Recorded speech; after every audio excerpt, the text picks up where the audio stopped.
Bonjour, que la paix soit sur vous.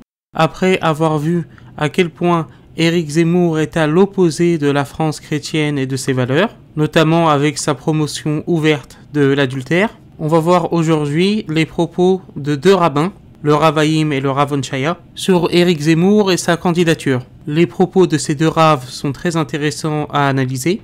Et bien entendu, seuls ces deux rabbins sont responsables pour ces propos, et non pas la chaîne Miséricorde pour l'Humanité. Ces deux rabbins qui ont une influence importante sur le milieu orthodoxe francophone.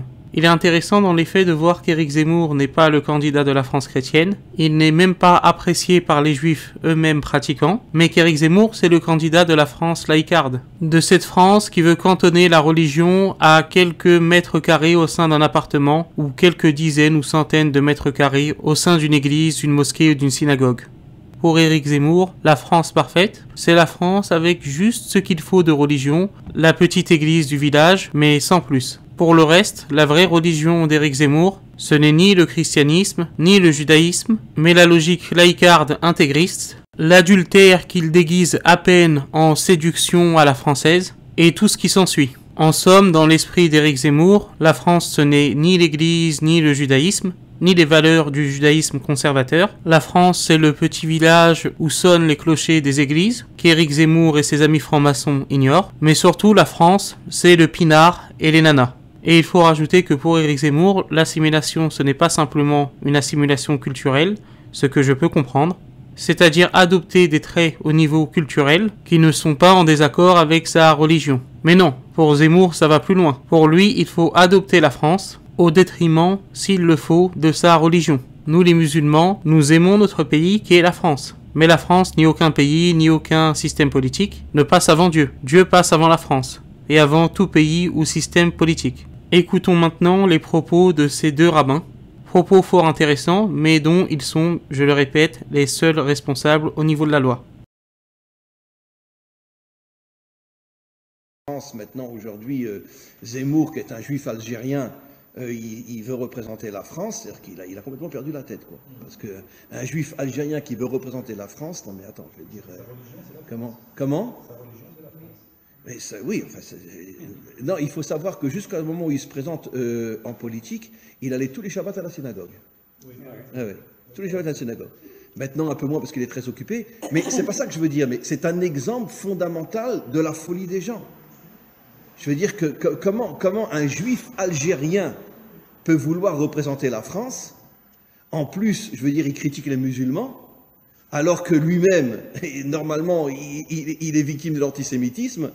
Donc, comment un juif algérien peut critiquer des musulmans? C'est de la folie. Ça n'a aucun sens. Donc, ça prouve vraiment que quand quelqu'un n'est pas à sa place, il perd complètement la tête. Il devient fou et on prie pour qu'il ne soit pas élu parce que si jamais il devient président de la France, c'est la catastrophe pour les juifs. Comment?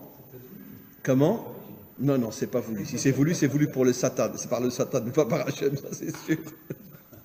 Mais bon, bref, allez, on prie pour qu'il ne soit pas élu. Comment?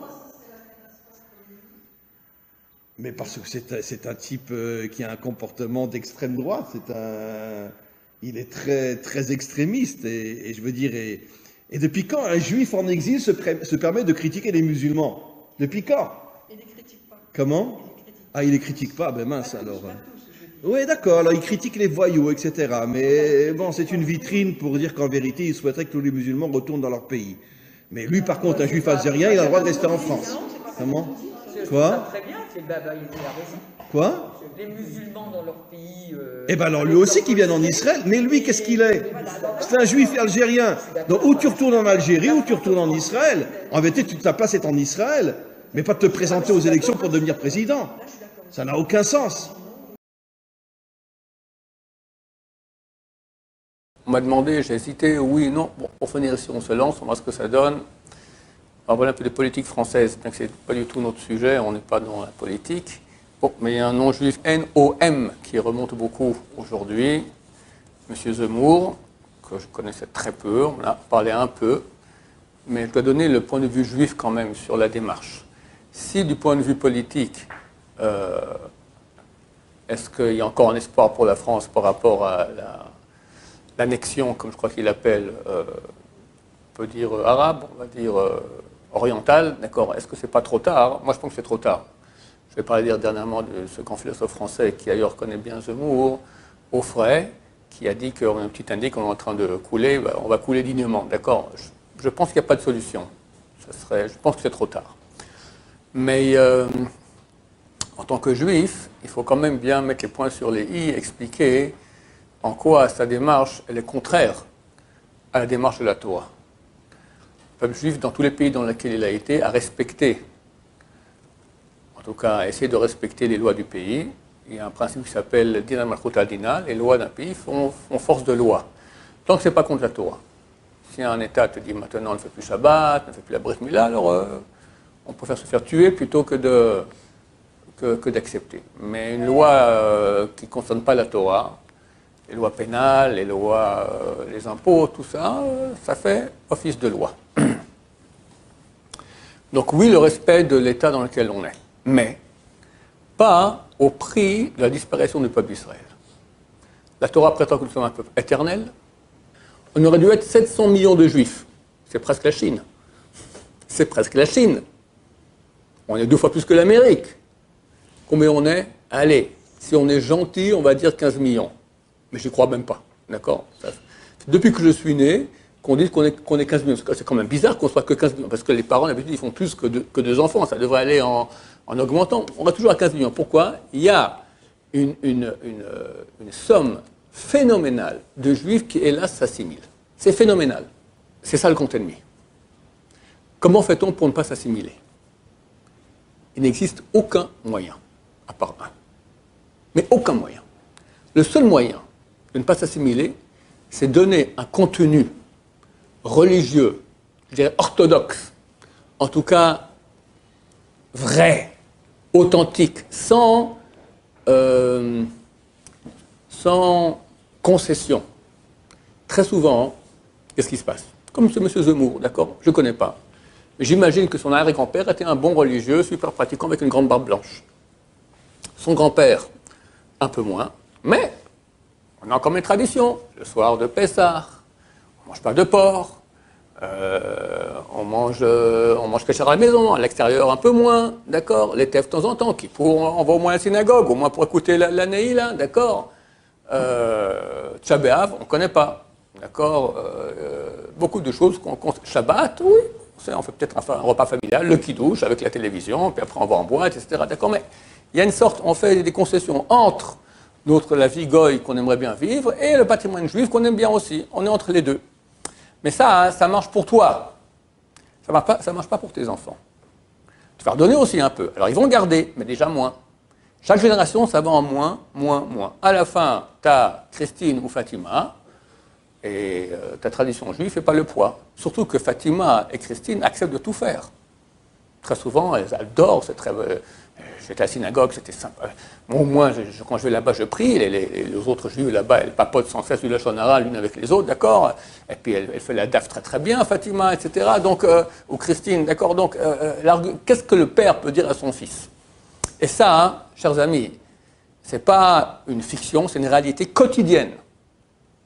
On a les chiffres, une étude qui a été faite en Amérique.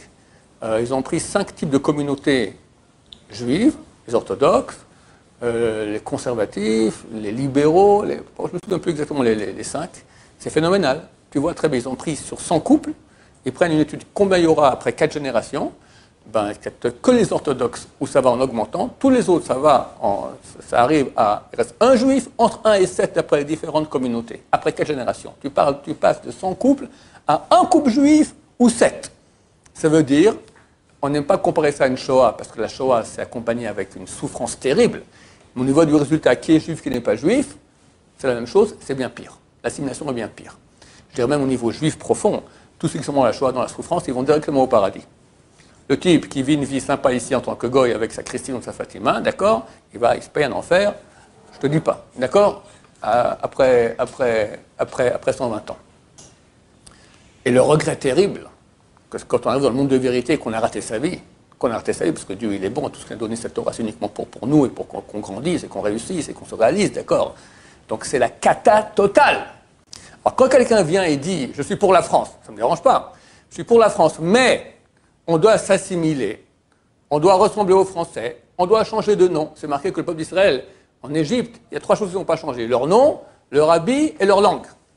Et nous disons, tu vas dans le pays, tu respectes les lois, mais tu gardes ta spécificité juive. Absolument. Sinon, bye bye, tu mets une croix, je peux me permettre de dire une croix, d'accord, une croix sur ta judaïcité. Alors toi, tu seras juif, ton fils encore un peu, ton petit-fils est terminé. Et moi, je peux signer que ce type de personnes, d'accord, les petits-enfants fréquentent déjà des non-juifs, les petits-enfants sont goy. C'est certain qu'il y en aura déjà un ou tous, entre là et là. Demandez à une famille algérienne moyenne, combien, il vient d'Algérie, n'est-ce pas?